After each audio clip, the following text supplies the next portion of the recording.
before the Judiciary Committee, and after carefully reviewing his record, I have concluded that I cannot support a man with his views for a lifetime seat on the Supreme Court.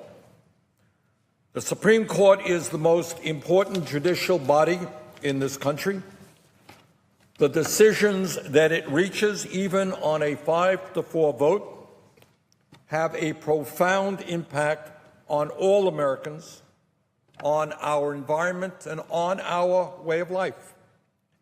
As we decide this week as to how we are going to cast our votes regarding Judge Gorsuch, it is important to understand how that vote for Judge Gorsuch, for or against him, will impact the lives of the people of our country.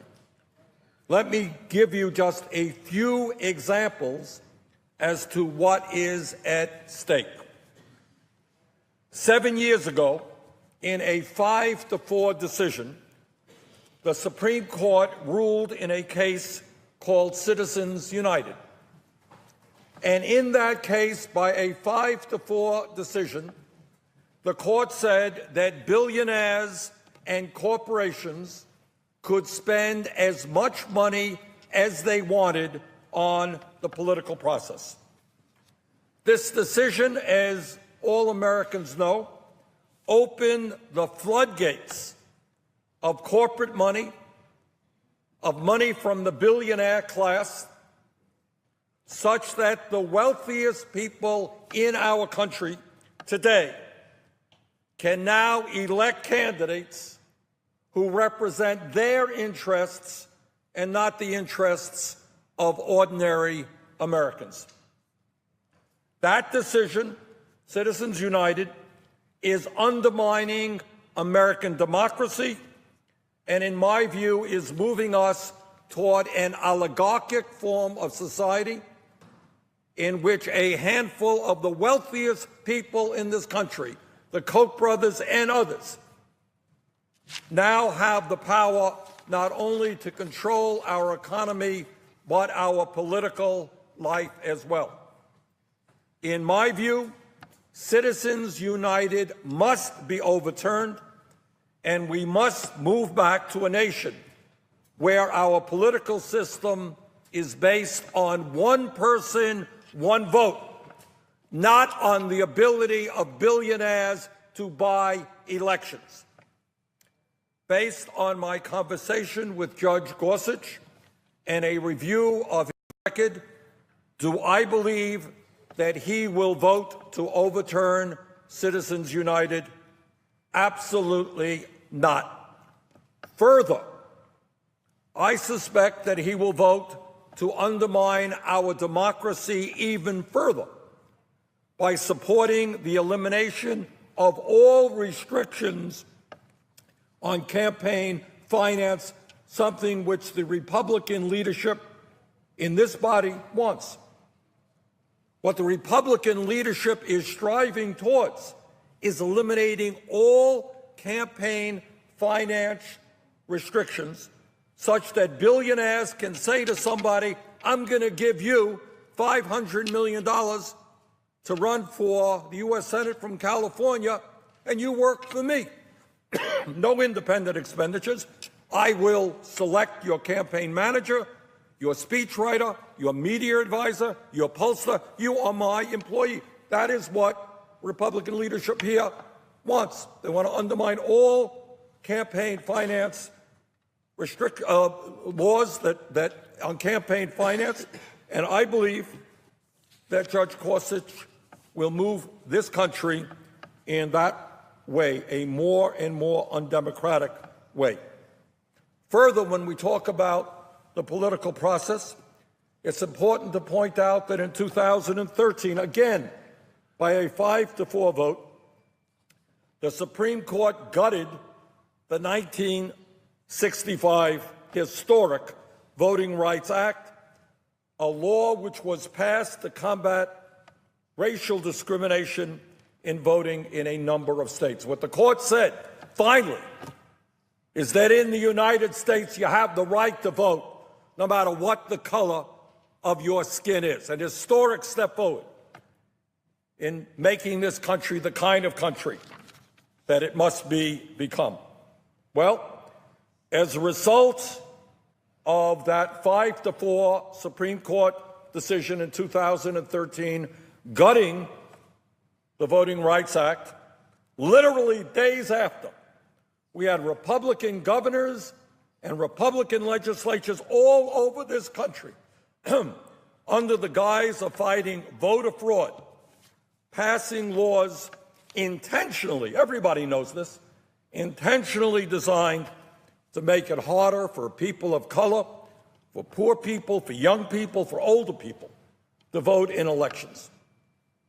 In America in the year 2017, it is not too much to ask that all of our people who are eligible to vote be able to vote without harassment, without roadblocks, without barriers being placed in front of them.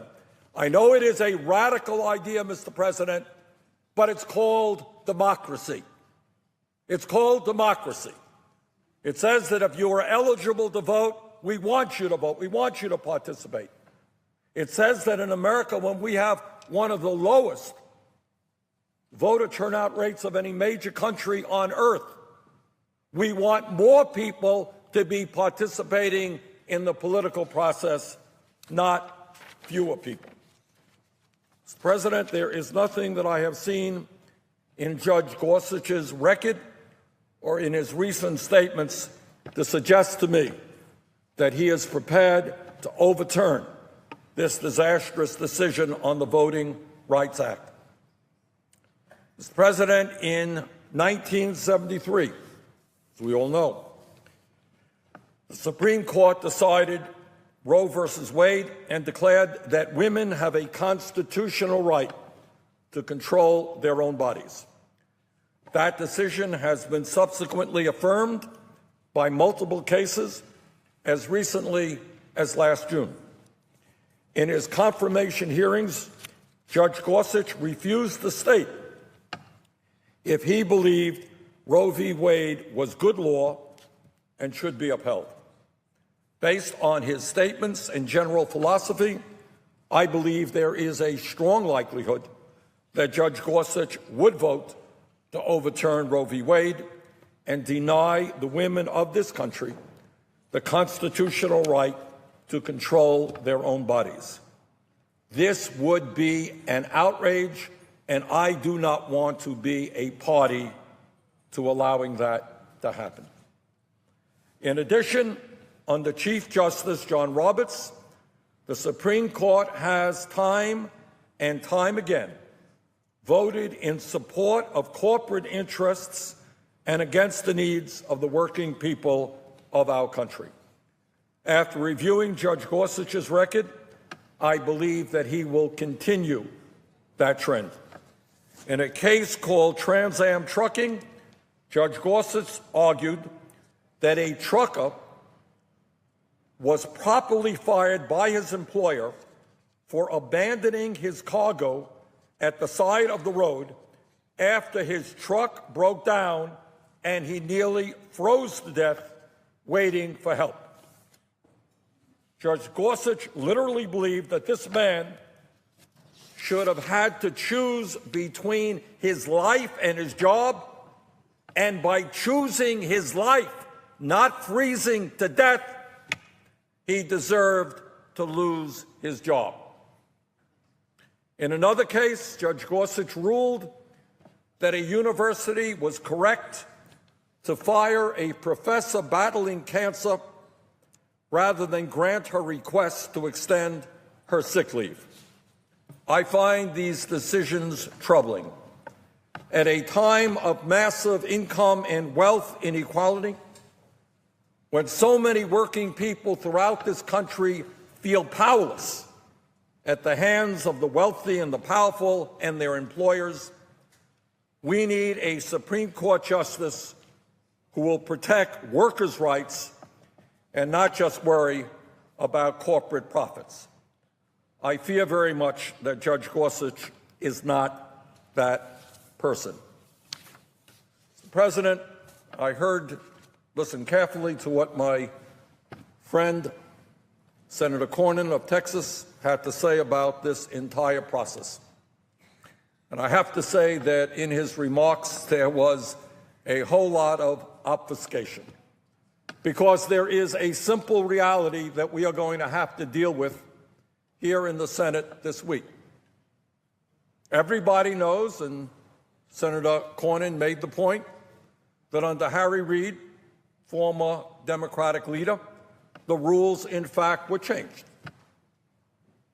And they were changed because of an unprecedented level of Republican obstructionism, making it impossible for President Obama to get almost any of his nominees appointed. But let us not forget that in the midst of that controversial decision, and it was a controversial decision, the Democratic leader had the power to also say that we will waive the 60-vote rule regarding Supreme Court nominees. Democrats had the power, and they chose not to exercise that power in ending that rule, although, of course, they could have done that. And I think the reason is that the Democratic leadership appropriately and correctly believed that on an issue of such magnitude, the appointment of a Supreme Court justice, it is important that there be bipartisan support. But right now, it appears that the Republican leadership is going to do what the Democratic leadership did not do, and that is waive that rule and get their judge appointed with 51 votes. So I would suggest to the Republican leader that instead of trying to push this nominee through with 50-some-odd votes, it might make more sense that rather than changing the rule, change the nominee and bring forward